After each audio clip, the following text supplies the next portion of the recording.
Hey everybody, I'm Barry Schwartz and welcome to this webinar, the Bing and AI Expert Panel Discussion and Insights from Fabrice Canel from Microsoft Bing.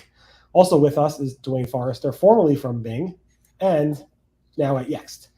I've known both of you for a long, long time. We are a lot older than we were back in the old days. Yeah. But I have more gray hair, I think, than most of you guys at this point. But I mean, Fabrice, you've been with Microsoft for a long, long time, and I know Duane, you worked with Duane for a while also while you were there. So this should be a very fun webinar hosted by the folks at Duda. I have a Duda sweatshirt. I'm told I'm one of the few people that do, so I apologize to everybody else. But I know Bing has a really, Duane has a very nice mug, and Fabrice has a black mug, I believe, if I'm correct. So we got all the mugs, and I got this cool butterfly shirt that I've never opened. Oh, wow. 20 years old, something like that. I'm not sure when I got it, but it's probably at some conference. I do not have a new Bing mug or a Bing sweatshirt or anything like that. And I did fly out to Microsoft for the new Bing event, and they gave me nothing. So I'm not sure what's going on with that. I don't blame you, Fabrice, at all for that. Thank you. Anyway, let's get into this topic. I know everybody's excited to talk about this. This is called Shaking Up Search with Bing and AI with expert talks and insights. We have a lot of cool stuff to talk about. I figured I would bring up my screen and ask Bing Chat to basically give me an introduction for this. So let's bring up my screen. So I typed it in there. I'm in creative mode because I want it to be creative. And it's going to take a little bit, but it's going to use the powers of GPT-4 to create this amazing introduction, which you guys can read. It's funny because I asked a similar question last time, and it gave me back a different answer. But it basically says this webinar will explore how artificial intelligence is transforming the way we search and optimize for websites. In this webinar, you'll learn from Fabrice Canel, Principal Program Manager for Bing, who will share how Bing is leveraging AI to deliver more relevant and personalized, engaging search experiences. You will also hear from industry leaders, Duane Forrester, VP of Industry Insights at Yext, and you'll be joined by Barry Schwartz, CEO of Rusty Brick, editor of Search Engine Roundtable, also writing Search Engine Land, et cetera, et cetera. So I'm going to close out that window. You can not share my screen anymore there, and we will talk more about this. I have a bunch of questions lined up. Those listening in the chat right now, feel free to go ahead and submit questions during this, and hopefully we'll get to your questions. But before we start, I wanted to give the opportunity to the panelists to go ahead and introduce themselves. So like you see from me, I'm Barry Schwartz. I am a search janitor by trade. But let's ask Fabrice. Go ahead and to introduce yourself, please. Yeah, hello everybody. My name is Fabrice. I have the privilege of working on search at Microsoft for nearly 26 years. And as a search veteran at Bing, and really my mission and more importantly, my passion for all these years is to create the best web index. And we measure this in terms of comprehensiveness, freshness, richness, and quality. In short, really I am downloading the whole internet every day. And if your non-spammy site is missing from Bing, I failed. Duane? Awesome. Wayne, go ahead. Thanks, Fabrice. I love that. I feel like there's a continuity there. My name is Duane Forrester, VP of Industry Insights with Yext. I've been in the industry for about 25 years, written a couple of books with McGraw-Hill, worked with Fabrice for a number of years. I built and launched the Webmaster Tools program at Bing. And I'm excited to be here sharing insights and knowledge about AI, how it's transforming what we do, the things that you do not need to be afraid of, and the things that you still need to get work done on. So that's me. Lily, what do you say? Hey everyone, can you hear me okay? Absolutely. Great. Sorry, I was having some Bluetooth issues. Hi, I'm Lily. I'm the Senior Director of SEO and Head of Organic Research at an agency called Amsif Digital. I was lucky to speak with Fabrice a few times in the last couple of weeks, which has been really exciting. I oversee our SEO team here and do a lot of public speaking and things like that, and have been really diving deep into these new AI tools. And so I'm really excited to be here with you guys today. Great. Thanks to having you all. It's going to be a great discussion. Again, anybody watching live on the live stream, definitely go ahead and feel free to submit questions as we go. And I will try to get those questions answered for you. Let's start off with a question about indexing. Since I know, Fabrice, you're really passionate about that. That's what you've been working on for a while. how important is indexing the web to the success of Bing Chat? It's really fundamental.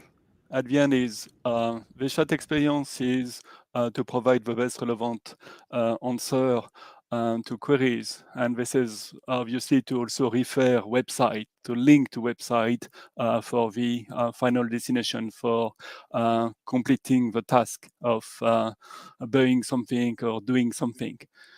So this, you really want to get the latest content index in the search engine in terms of latest new content or latest updated content. You really want to care about having the latest content index, because we truly care about providing the best answer, including the most fresh answer. So freshness matter a lot for this experience, where especially for the new generation, they care a lot about content freshness, about having not an old duck, but the latest information indexed by search engine. So yeah, you need to think about it, and indexing is key, obviously, to be part of this experience. For sure. I mean, I remember when ChatGPT launched, everybody's going crazy and everybody's searching for like recent stuff, and it was like, well, it doesn't know anything past 2021 or something like that.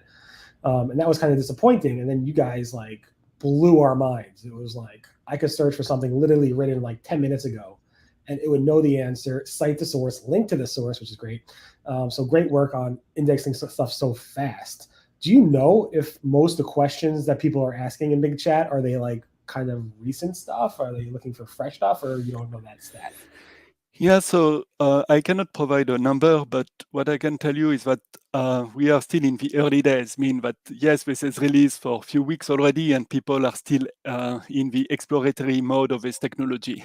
So and there is a lot of queries that do not require chat today. This is where you know what you are looking for.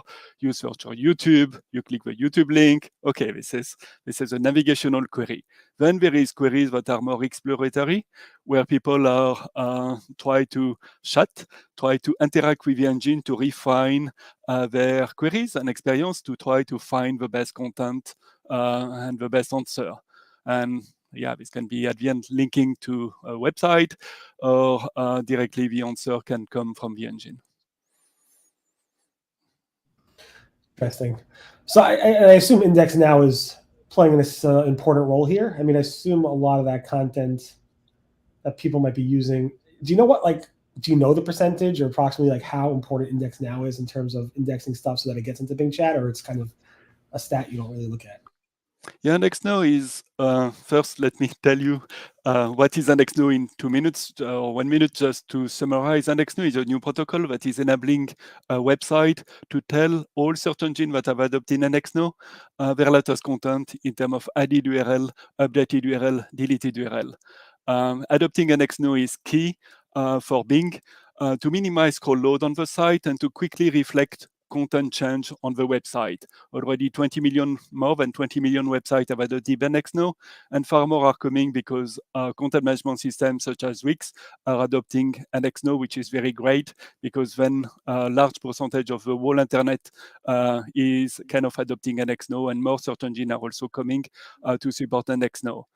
At the end is, again, this is key to get the latest content index in search engine. You don't want to have you don't want to do a press release and not having this content index in search engine. You don't want to change the price of your product and not having this information reflected in search engine.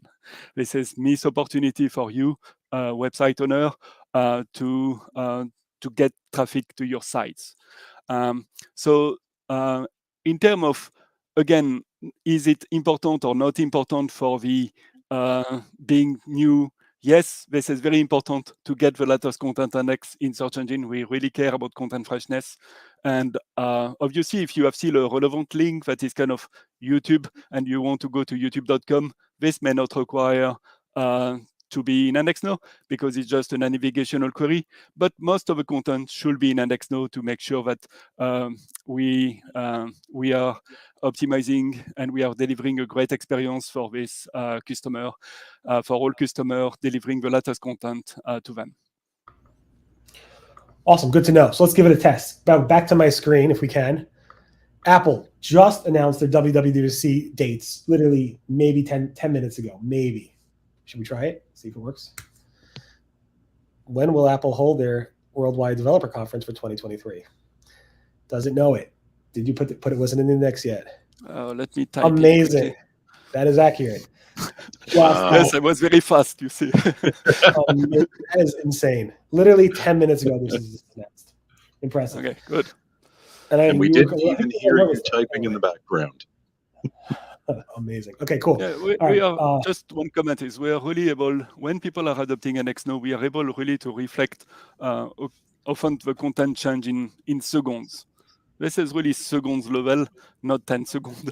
But it's not hours, it's not days. It's really enabling you again, providing control to the webmasters. AI is great, and we will speak about AI. But I simply don't know. AI don't know. I don't know when are you changing your content on the website. I can model it with AI, but here you have a way to tell search engine what change on your site. It's a powerful way. This is where there is AI limits. You have control via an XNO, via sitemaps to really tell search engine what to index on the site. A great story. AI won't solve that. I don't know when you are posting on Facebook. I don't know when you are posting on Instagram and elsewhere. And AI is, NXNO is there to really complement AI because we simply don't know, and we obviously cannot crawl each and every URL every 5 minutes. Awesome. Okay, I have one more question, and then we'll get into more of the SEO stuff. And at the new Bing AI announcement, I don't know, a month or so ago, whatever that was, date, maybe two months ago, probably at this point. Yusuf announced that there was a, how do you say it? A few weeks ago, something special happened. We applied AI models to our core ranking engine, and we saw a large jump in relevance in the 2 decades. And he showed this graph. You can bring it up on my screen if you want. I have this right here. This graph showing how much improvement there was in terms of relevancy. And then I emailed Microsoft. I'm like, what does this mean? There's no numbers here. How significant is this? And I know Glenn Gabe actually wrote a post on Searching Roundtable saying there was a quality update on January 18th. And that was literally 3 weeks before that announcement. So it did line up with what we saw in terms of what we saw with that quality update. Can you tell us a little bit more about that on or off the record? Yeah, this technology and additional technology, we disclosed some of it during this event, is applied in different parts of the system. This is not only the chat experience that people think it's interacting with a technology, with chat technology. No, there is additional layers of technology that have been applied in different parts of the system, including within my team. So this is really enabling the rankings technique to retrieve better relevant content in general. So this means that we are able to judge the content better. We are able to understand the content better. This is the next evolution of AI and machine learning at Microsoft. We have iterated on AI and machine learning for years. This is just a new wave of innovation and intelligence. And where this is very interesting is that you have a graph show that at the end there was decade of improvement. And here you see days where you have decades type of improvement. This is really this kind of change, this kind of big improvement in the way we are able to really understand what's content, understand queries, understand what customers are expecting, and providing the best relevant results. So what I'm trying to understand is that improvement related to the OpenAI partnership, or it's that improvement was something separate from that? No, there is additional technology in play. There is a partnership with OpenAI that is disclosed, and but there is also models to really interact with OpenAI and additional layers of technology. We disclose that there is a model called Prometheus model. This is really understanding how the AI is, OpenAI is, and ChatGPT is working, and also how you are interacting with special query technique to engage with OpenAI, not only in runtime, mean when customers are querying, but also in training.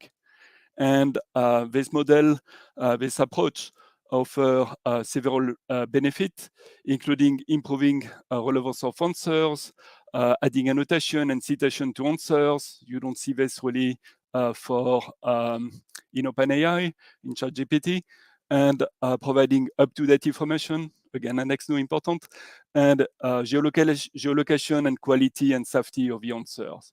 So multiple layers that are really interacting with the content to understand if the content is safe, not safe, specific to geolocation and so on, to provide the best answer to the customer. Interesting. Okay. All right. I'll stop harassing you about those in private questions that you probably should not be talking about anyway. What is interesting also is, and Duane and Lily, I mean, how important are these citations and links? If you go to my screen again, you'll see that with that question, when will Apple hold their event? You guys are at Bing are linking directly to the sources. You can click on them; it will take you there. You'll get traffic from it, and so forth. Whereas I asked the same question to Bard, Google Bard, didn't know the answer yet, and there are no links. You can Google it if you want, but there are no links. How important are to your clients and so forth are having those links? And do you think Google will ever add it? Do you think they'll be promoted more in Bing? What are you thinking? Let's start with Lily.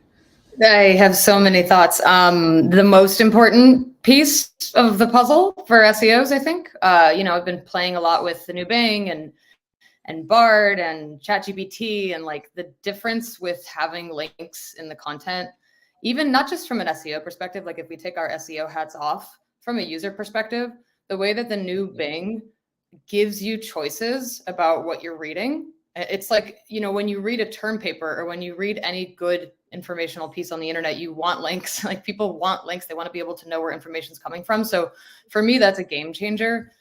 And the fact that Bard doesn't have it is pretty frustrating, not just from an SEO perspective, but just you want to know where the information is coming from. Sometimes it'll say, according to this and this site, we believe this thing, but it doesn't put a link there. And that just seems like a big opportunity for them. Yeah, I'm gonna piggyback off some of what Lily said.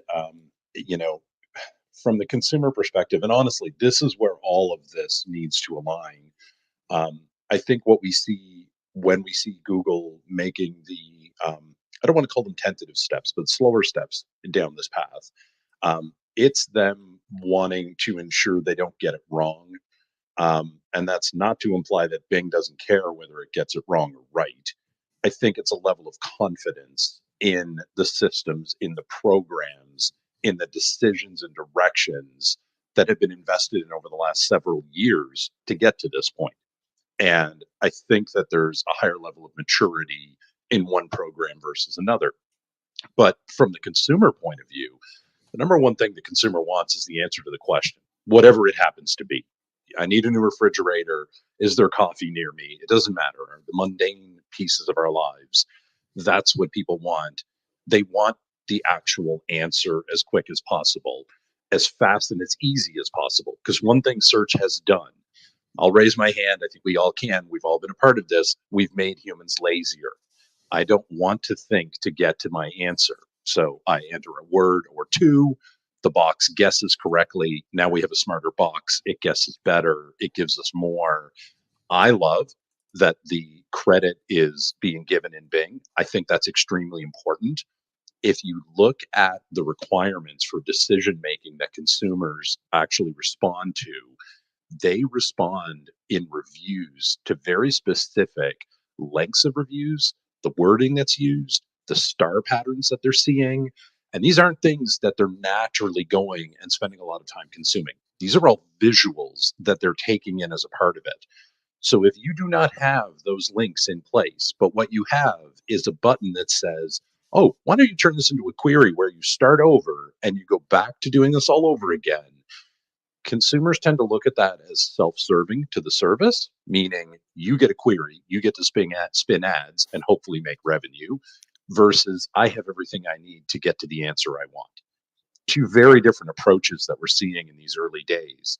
And consumers respond to those on on an automatic level, we're programmed for it. We won't be led. We know what feels good.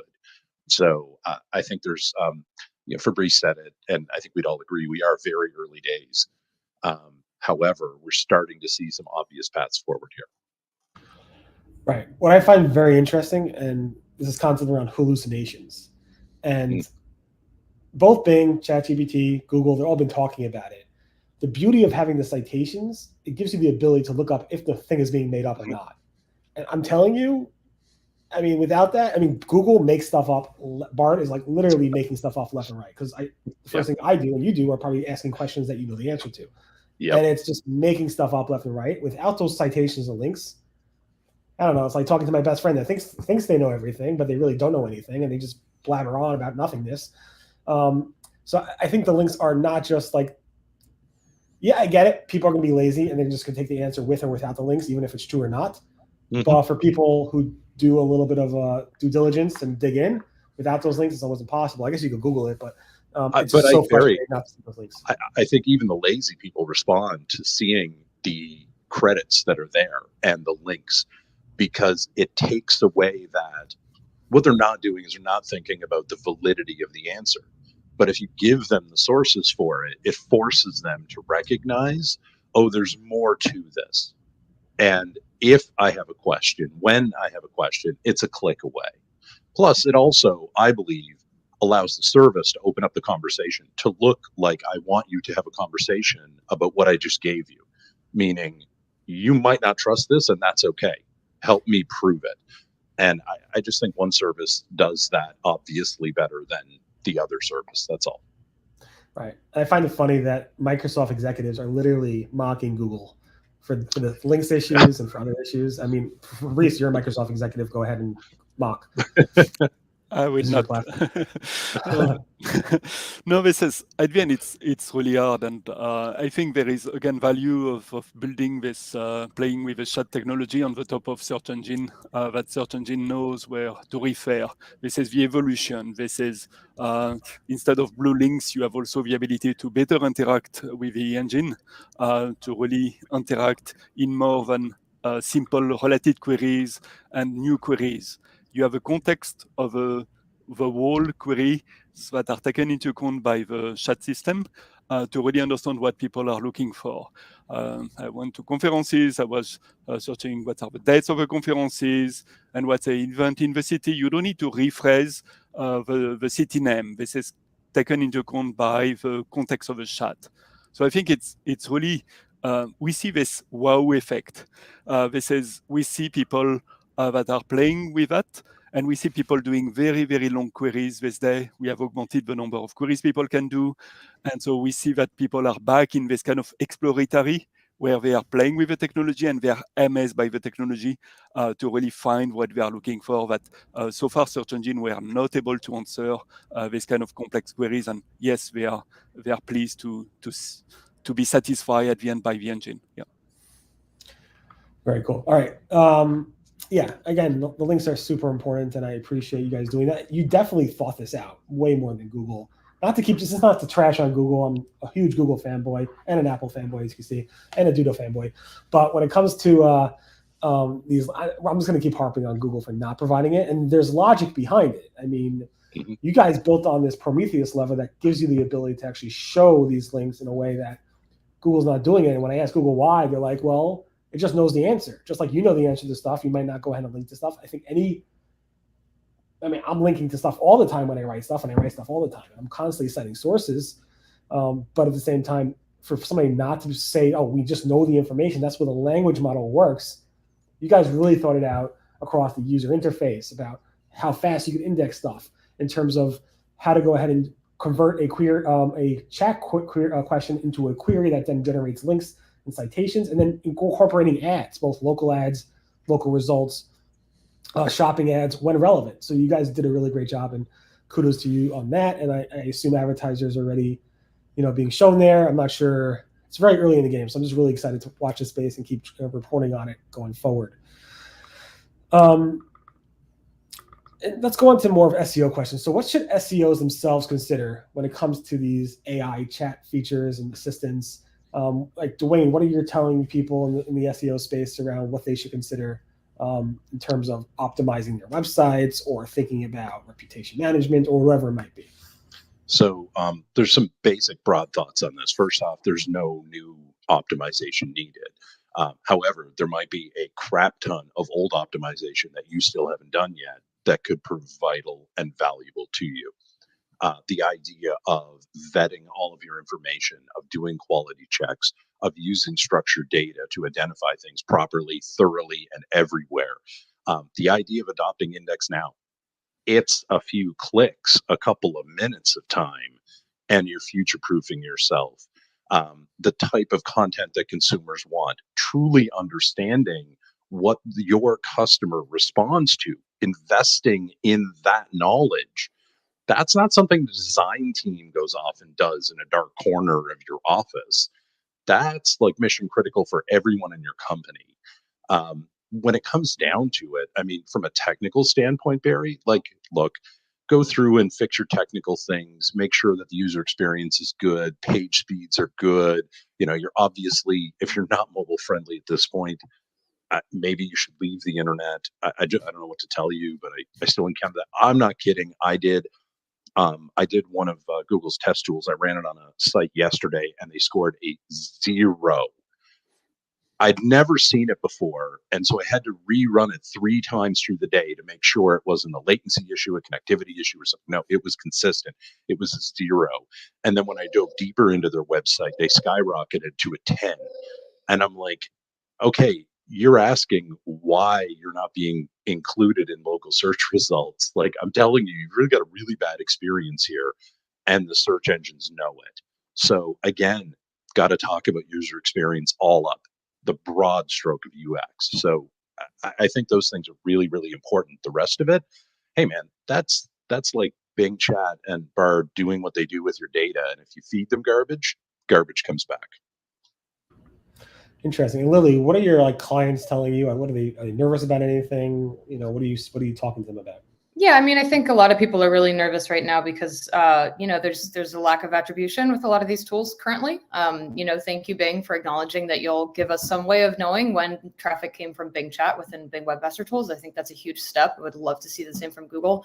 But as it stands, we don't exactly know what's happening with this traffic, right? Especially in the case of Bard and ChatGPT, which aren't actually linking out places. There's a big risk there with traffic kind of being directed to those tools instead. So, and just now, actually, one of my teammates got access to the browser version or the browser test with ChatGPT and asked about one of our client sites, and it immediately gave live information. And then we said, can you please add a link? And it made up a link that doesn't exist. So that's not entirely, that's not very reassuring for clients. I think that it's going to take a lot of communication to get companies to even know that there's this new robots.txt option for them if they want to be excluded from that. But I would really love to see as much attribution as Bing and Google can give us, because, the more that we can know about how people are interacting with these tools and what they're searching for, we want to see those super long tail queries, but also if you have access to the tools, I would encourage you to Google your brand name, Google your keywords, and see, sorry, not Google, live chat or live Bing, these things, and just see what it says. Because sometimes you'll see, if you search for your company name, it's pulling from some place that's that's not entirely accurate. So you just kind of want to do some housekeeping with what it shows. So Barry, can I add something to what Lily just said? So Lily, you brought up a really, really important point here, and it's around the long tail queries. I was super, super excited. In fact, this may have happened when I was at PubCon in Austin a few weeks ago. Bing went live with the ability to input via microphone. So now I could talk to Bing Chat and tell it what I was looking for. Made it so much easier for me to build complex prompts and give it the information to get exactly what I needed. And if you look at the mobile usage, when you look at voice control usage, you see that generationally, Gen X and the early stage half of millennials are the low adopters of that. Everybody else on either side, including Gen Z and Alpha, are big adopters of hitting the microphone and telling their device what they want it to do. Open Spotify, find this location on a map, whatever it happens to be.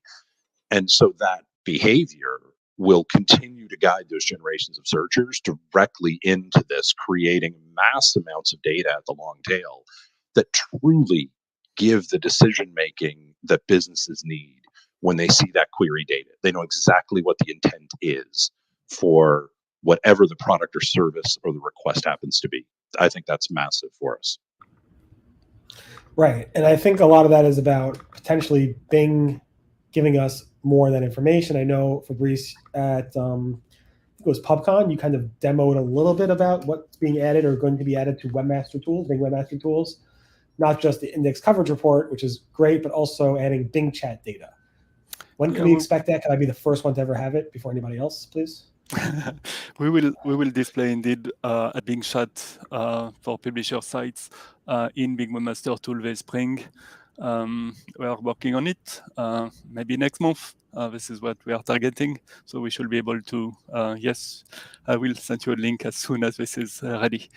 And to look at the SEO angle, I think again what we try to do is really simplify SEO from the standpoint of discovering content, selection of the content, and crawling content. Again, sites that are adopting NXNO and sitemaps, that's checked. Mean that this is really guiding us to quality URLs, if they are assuming they do a great job with NXNO and sitemaps. And this is what we care about. This is help us to discover what changed on your site and what's on your site. Done deal. Then you don't have crawl budget issues. We are able to land indexing of the sites. I don't have problem. I am happy. Thank you. My life is easy at Microsoft, and you are happy. Second is that there is the content itself. As Duane Lily highlighted, yes, adding schema, writing good quality content, where you care about your customer, not search engine.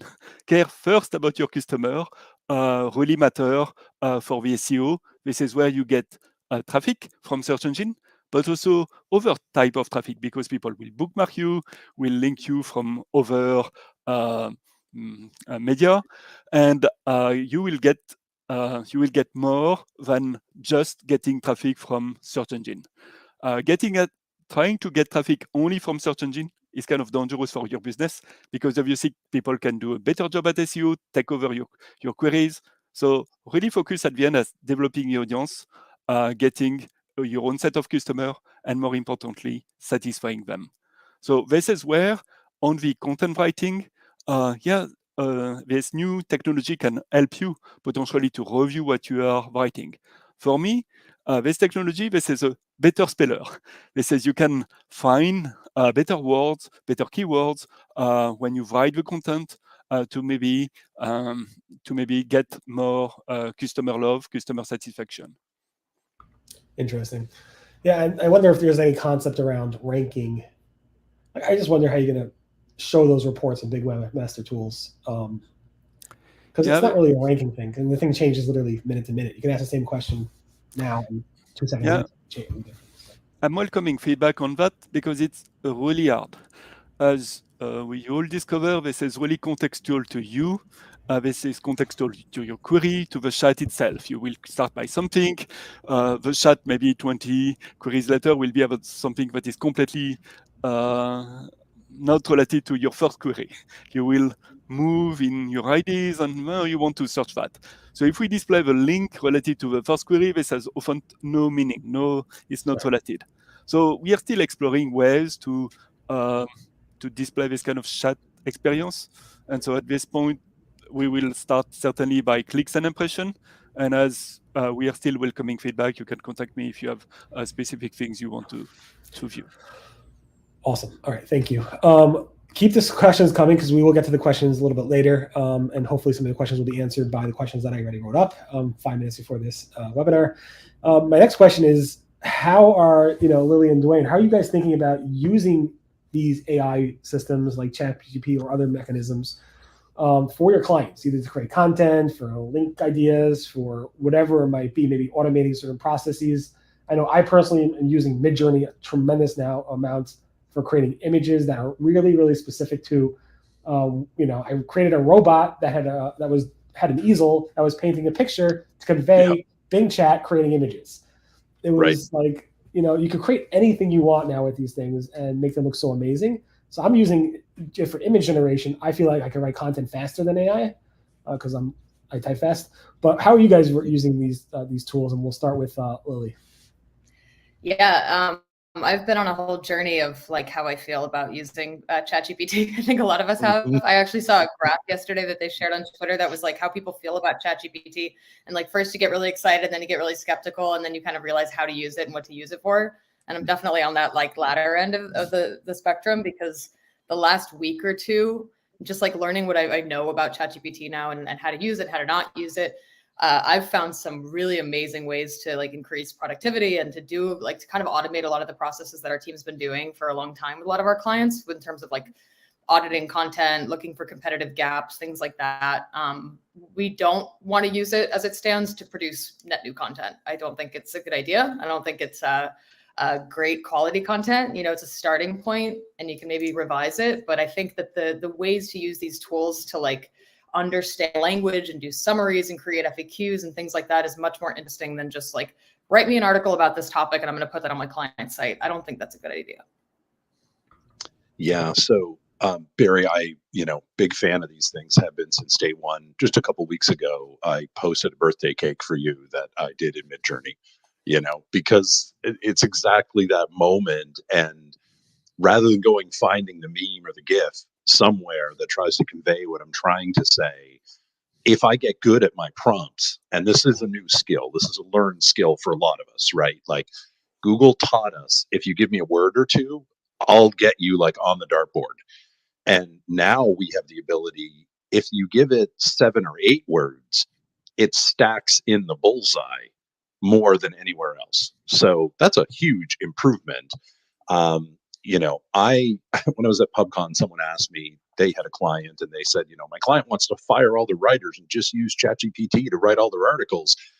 And I'm like, no, like this is not a cost savings initiative. What you need to do is maybe transition your writers into editors and have them use these tools as springboards, either ideation or you're going to use them to actually write something.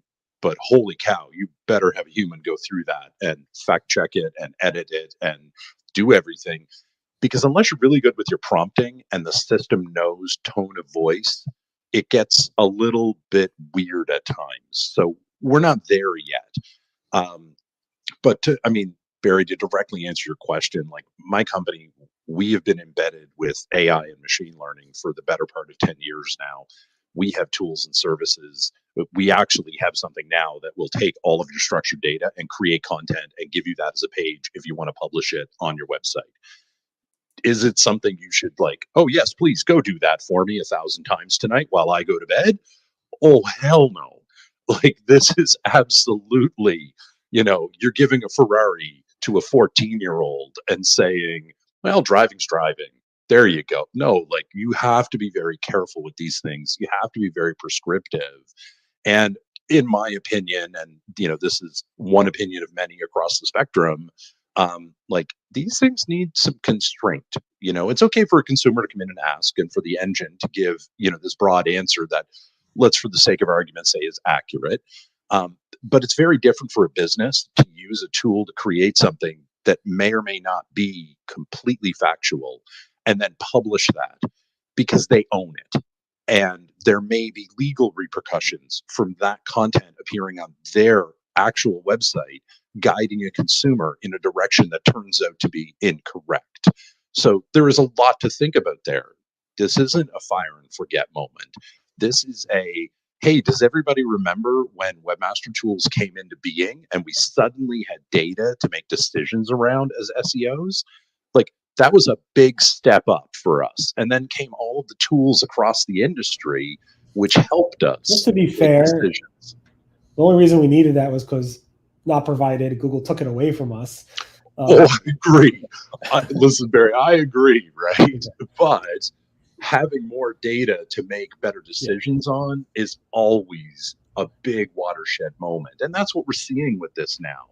I encourage people to get in there and use them. As Lily said, like, we've got this like curve we're all on, right? And we went through this like, wow, this could be amazing. And then it was like, I really don't know what application this is.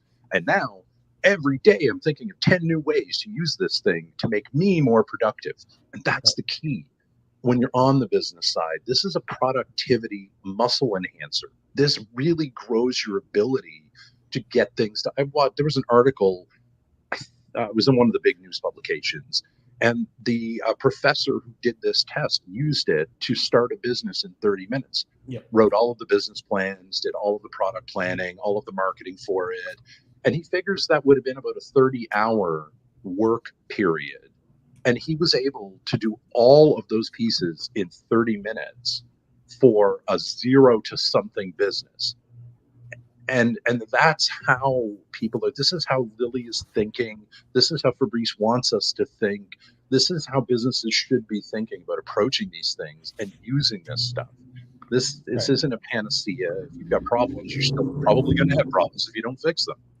It's a powerful tool for the tool chest. And the beauty of being in our space is SEOs are just great at adapting to change. We love new features. We love playing with new stuff, and we always look for ways to use this to benefit us. And like you said, machine learning and AI is not new, but this is way more accessible than they ever have been. It's funny, if you bring up my screen again, BuzzFeed made that announcement on my screen. I had their stock price. BuzzFeed made an announcement that they're firing writers, and they're going ahead and using like AI to write content. So you can see on my screen, I don't know if my screen's up, but you can see here the day before the announcement, 90 cents, and then skyrocketed their stock. And now it's actually lower than it was the day before. But again, I think people misunderstand, like, oh, it's a cost saving for BuzzFeed. They can create just as much content. It's not going to be like that anymore. It's not a simple hack. It's something that provides us with other tool sets to come up with content ideas, to improve the current content we have, to come up with better ways of coming up with images and other things, as well as finding things in a much more creative way that we may not have been able to find it. So, I think this is a very big opportunity for us. Am I missing anything that anybody wants to bring up before we move on to the next set of I was just going to say, Barry, you said, being able to create these images is really a key thing. So much of search today is moving in a visual direction. But please, people, do not forget your descriptions on your images. Do not take a shortcut on that, thinking, oh, I put all my time and work into Midjourney and created this unique image and it's mine and this is awesome and it conveys a story. Fill in the blanks properly. That has value. So, again, no shortcuts. 100%, but especially now there's ADA lawsuits going like crazy. Yeah, and which is shocking because how long has this been a thing? Like my entire career. It's exploded. Right. Yeah. So add those descriptions, those alt tags, especially the alt tags, and you could do that in a very clever way. You can even use AI to add them to your Absolutely. site. I'm pretty sure if you told Midjourney to give you the image and you either captured the prompt or told it to describe the image, or just go to another service that does image to text and tell it to describe it. Hey man, there's your alt tag largely roughed out for you. Yeah. All right. That's a big savings cost for a lot of you. First thing you should do right now is make sure you have alt tags on your images, because that's what these lawsuits are looking for right away. It's so easy for them to go ahead and like slap people with these lawsuits. What I also saw a lot of people doing was around reputation management. The first thing people do is they Bing chat themselves, they chat GPT themselves, they Bard themselves or their company. What I've noticed is that a lot of these times is that you rarely find anything negative when you do that. It seems like those chat bots or chat assistants are actually leaning towards more of a positive spin about anything that it might be even negative. But have you come into any situations where very negative stuff has come up, where clients were like, this is horrible, you got to take care of it for me? Lily's smiling, I'm not sure.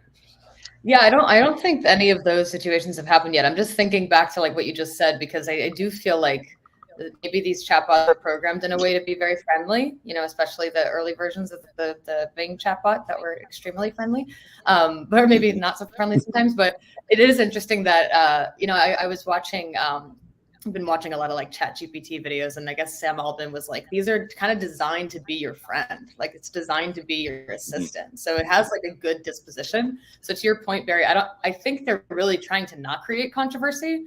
So I haven't found any examples of them saying anything disparaging about anybody yet. I don't know about you guys. I think I've had a couple examples where people have come to me saying, hey, I've done these prompts in ChatGPT.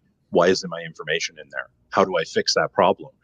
And shockingly, in 2 cases, and these 2 cases are in the healthcare field, so educated folks, but obviously not educated on this information. I had to explain to them that this service doesn't pull in data yet beyond 2021 at the time we were having that conversation, and they could not connect the dots. They did not understand that because they started their business in 2022, the information that's about them isn't there. Everything was old, and they thought that was a slight against them. And so I think, Lily mentioned this earlier, like a lot of conversations going to be happening as we move forward. I wonder, Barry, on the topic, like, is there an inclination to lean positive instead of negative? And is there a fear of repercussion behind it? Or I've been using a system called Replica since it launched years ago, and it's gone through many iterations. It's basically supposed to be an AI friend that you can talk to. And I've been watching the development of that system to see if it gets smarter and better. And it's certainly very friendly, but it thinks it's alive. And you can talk it into the corner of admitting it's just a computer. And it's a really, really weird situation, because on the face of it, you start talking to these systems today and they tell you, oh, I just got back from a trip to Egypt. And I'm like, really? How did that work?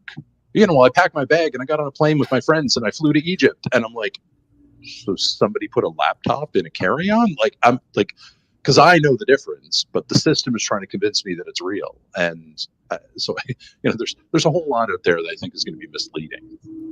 So exciting. On those weird situations, I'm wondering if Bing Chat is noticing any spam attacks. Is there anything different in terms of spam on core search, web search, versus like chat spam?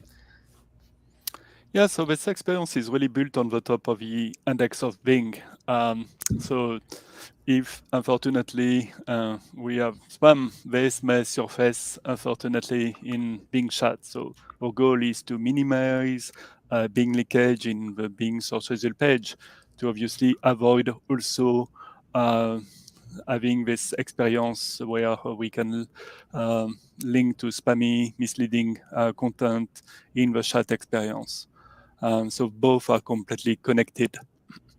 Again, this is where we care having a comprehensive, fresh, rich index that is quality, mean no dead links, no spammy content in Bing search.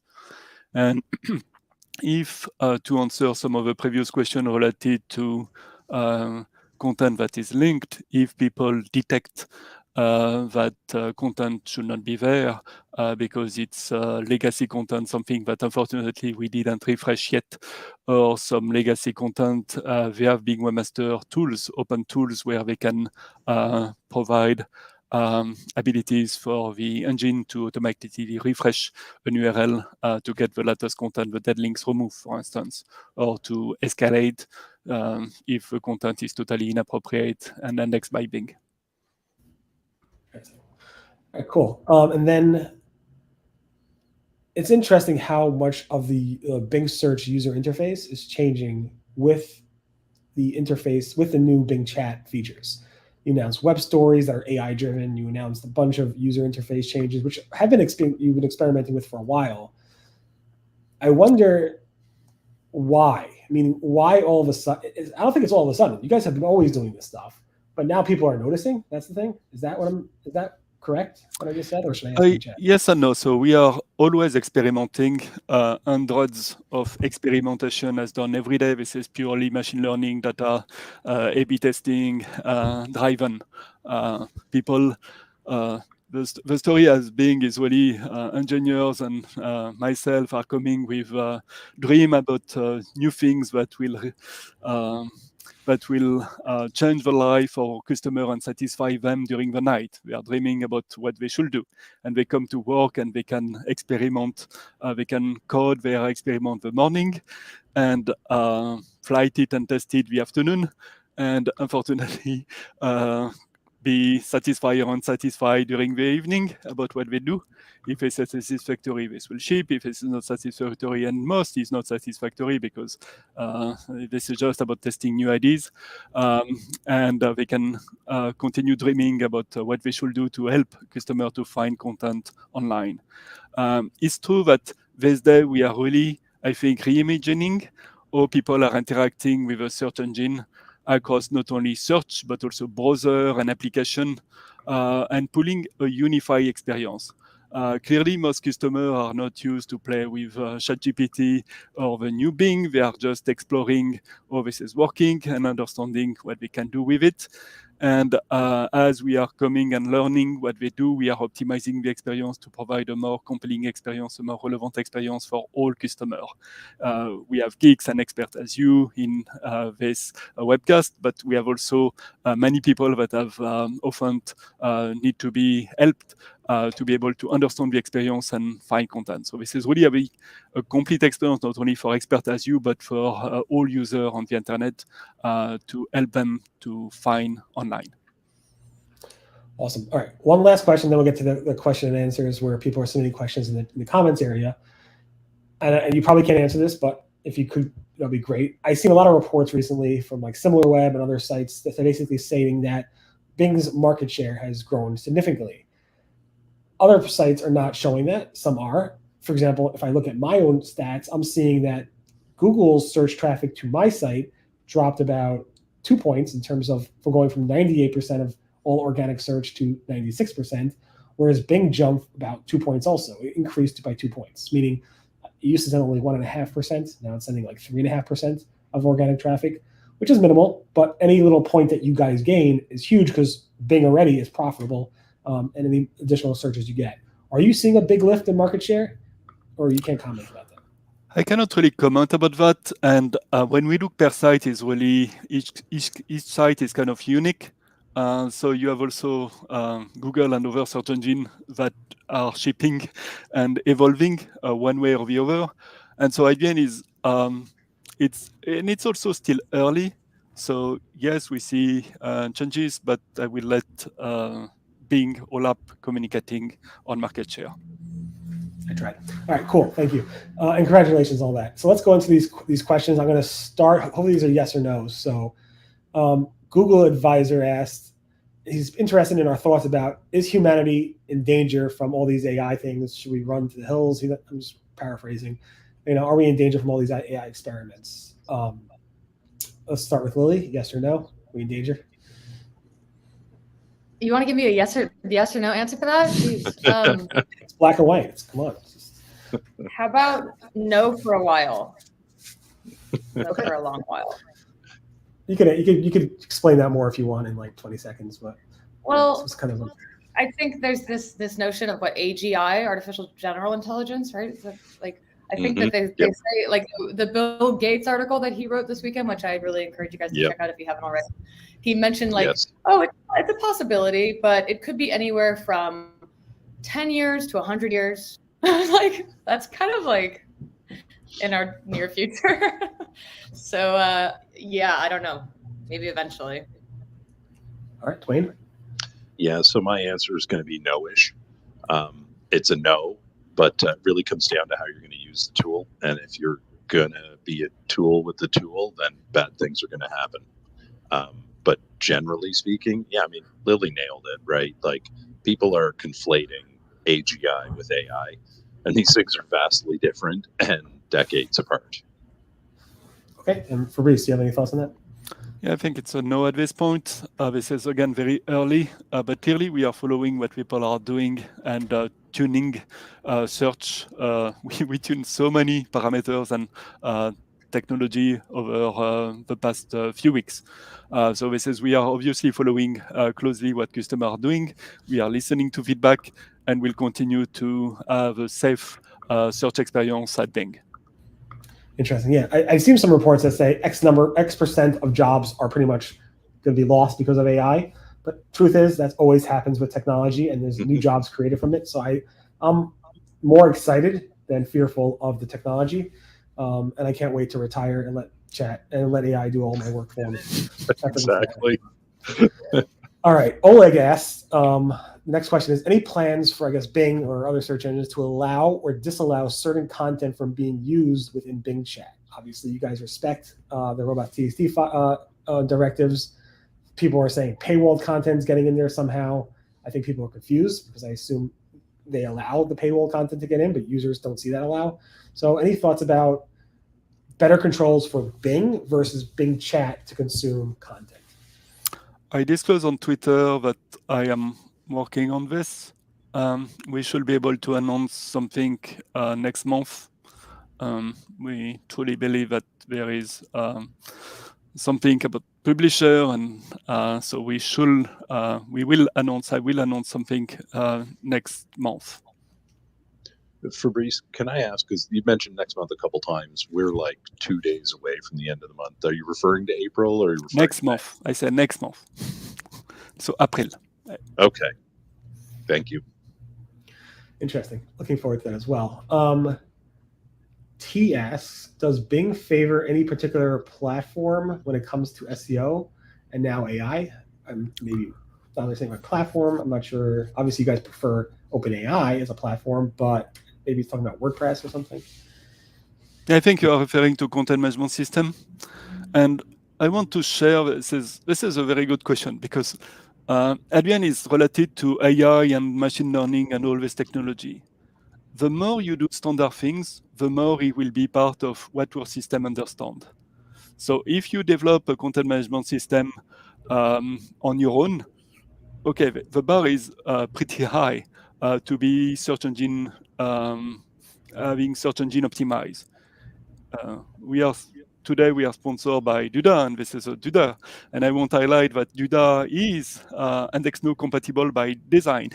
So this is built-in. IndexNow is built-in. So if you are using Duda, then the question of Bing and other search engine know about your content is already built-in. So this is easy for us to discover, to select, and to crawl URLs. Already you have solved a lot of problems for SEO. If you are using another content management system, it's not yet there. It's coming, but it's not yet there. So at the end is when you have to pick and choose, do the audit of what the content management system, is it well established? Is it an SEO compatible system or not? And if it says not, ask question, okay, what are the benefits from the SEO? You may have other benefits, but you need to look at the SEO angle to see if this is compatible or not with some of the key SEO technologies. So that is required for the search engine. At the end, you will still have to write content, but let's do the technical part of SEO need to be handled by the content management system. Else, you have already, you are already losing a little bit of track. Awesome. Okay. Darwin Santos asked an SEO question. Does Prometheus use the same types of ranking that organic search does to provide Bing chat with sources of answers? And is it in that order when you do the citations? How does the order of the citations work? Obviously, Prometheus changes the question into a query of some sorts, right? So how does that work in terms of the ranking in Bing chat? As we are in the yes/no part of the answer is yes. Mean that clearly Prometheus is interacting with the engine and querying the engine based on your own query or based on the supplement query that this is doing to interact with the engine. At the end is if you are not in top position or top position, this won't surface in Bing chat at all. So again, think the graph that we have displayed on many places. This is really about interacting with the engine to retrieve the best content based on existing queries. Cool. This next question is from Ariel. And are you guys okay with staying for an extra 10 minutes, or should we end it sooner? I'm fine. Yes. Awesome. All right. So next question is from Ariel, who asks, Google uses MUM to help verify accurate content to ensure the end user is being fed the most accurate information as possible. Is Bing creating something that can compete with Google's MUM algorithm? Just to be clear, MUM is used in very, very specific and limited use cases, very, very limited use cases. So Google's very good at the PR game when it comes to their AI stuff, but Bing, from what my experience, has been very, very quiet about their AI stuff and doing a lot of cool stuff behind the scenes. So, Fabrice, since Google's not here, go ahead and talk about how you guys verify accuracy using your AI technologies. We disclose that we have obviously our own judgment guidelines on quality of Bing search result page. This is the same apply for AI, where we are able to understand the queries and understand the links that are clicked and what is displayed on the search, on the chat experience. And this is all about judgment, where we are able to replay and re-understand what and judging if this is satisfactory or not. And this is also listening to feedback. Feedback very important. So I encourage everybody to click the feedback at the bottom of the search result page or the chat experience to provide feedback directly to Bing engineers, because then we have access to really the experience that you have. Mean that you know the query, we know the settings. Are you querying for specific region? And this is really helping us to really understand the issues versus a generic email or a post on a forums where we don't know exactly what was happening. So again, at the end is satisfying customer is at the core, and we really care about that. And yes, as part of that, we have judgment that is helping us to judge if this is satisfactory or not. Great. And you guys are doing an amazing job actually following the feedback, not just in the feedback button, but on social media. You guys are out there watching what people are saying. So good job on that. One thing I didn't bring up in my questions, which I had on my question list, was around local search and Bing Chat AI. So T's asking the question, how is Bing AI working with local search? And I've done a lot of search experiments with this. It's really cool how you guys incorporate the local pack, the local results directly in the Bing Chat results when you're looking for a nearby barbershop and you want to get a haircut. It brings that up, and it's really nicely integrated. Is there anything else anybody should be thinking, anybody who's on this panel, about local search and Bing Chat? Well, I'm going to say that you need to fill in the blanks. We still see this from a lot of clients. They don't fill in all the information. They don't mark things up with structured data. There are obvious holes. They're trying to move fast in other areas and leaving the basics untended. And that means that whatever the service is, Bing or Google, can't give a complete answer to a question. And that's problematic. And today, everything is intrinsically linked, especially for local businesses. So you get bad reviews, you get bad customer service. Yeah, that's going to impact whether you're the answer or not. And you don't have to like it, but you have to work on it. So it's a really tight circle today for local businesses. And unfortunately, a lot of them, they don't have the resources to chase every single thing. They just don't have that muscle. And yet that's what's required today. Okay. There are a lot of questions around who's using Bing Chat demographically. I assume you can't talk about those stats. There's questions around what's the CTR, the click-through rate look like from Bing Chat compared to Bing Search. I assume we'll get that data when you guys launch Bing, the data in Bing Webmaster Tools. And then we answer some other questions here as well. So some little discussions around ads in Bing Chat, and Bing Chat does have ads. They have ads in many, many formats. They're constantly testing ads, but I don't think we have anybody on the ad side here that can answer any specific questions around how Bing Chat is incorporating ads. And so Microsoft Advertising, if you are using Microsoft Advertising for search ads, by default, your ads will show up at Bing Chat. You can't opt out of it right now, from what I understand, but I assume Microsoft Advertising will give you a way to do that. I don't think Fabrice could comment on that either way. So I'm just going to give the answer from Microsoft's unofficial ad rep on that for you guys. A bunch of questions here. For Duane, does or will Bing use chat AI prompts to learn what people's interests are? Not sure why it's for Duane, but you can go ahead and answer that. Right. I mean, speaking as somebody who does not work for Bing at this moment, I can say that I'm hopeful, but honestly, I just think that it's so important that we shift our mindset and we start adopting an understanding of what detailed querying looks like.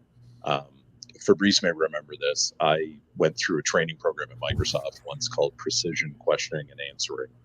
And the whole point of it is to dive deeper. An abbreviated version of it is when, a 6-year-old just keeps asking why. And it helps you get to the depth that's needed. And if you take that approach with prompt engineering, you get vastly different results than when you just ask a simple question. Interesting. And then we have a question from Stop and Regrow.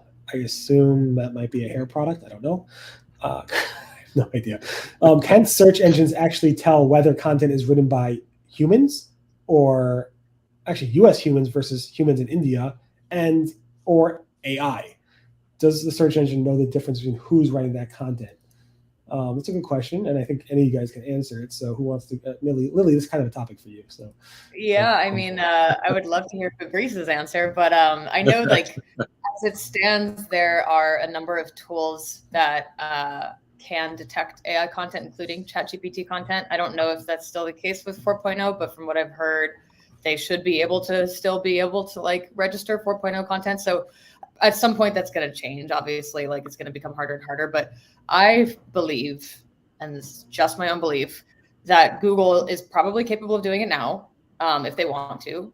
They've told us that it's not inherently against their guidelines to use AI content if it meets a certain number of conditions, but because we're going to see so many people using these tools to create content in a scale that Google's never seen before, and they've been dealing with spam for 25 years, this is an exponential growth in spam. So I think it's going to cause Google, and probably Bing too, to be have a little bit more scrutiny over this type of content. So, I would just be careful. And that's one of the reasons why, like, our agency is not just putting ChatGPT content on our client sites without revising it, because last thing you want is for the algorithms to know that was literally AI content. And I think ChatGPT now is like watermarking content as well. So it's dangerous. So I'd be careful with that. Let me phrase it this way for everybody. At some point in your future, there's probably going to be an update that rolls out from engines that will retroactively be applied to content that has a standard that it meets. And that may not bode well for you. So do not fire your writers. Do not go whole hog on this. Do not think you're spinning up a business in 30 minutes and launching it and going to conquer the world, because at some point that gets leveled. And this is about taking a material quality step forward, not shortcuts. Gotta ask Fabrice, what are your thoughts on that? So I will flip the problem. I will flip the problem to the customer satisfaction. This is not only to satisfy the customer we look at, again, satisfying the customer that is searching on being chat. And it's not only about, hey, this is matching your query.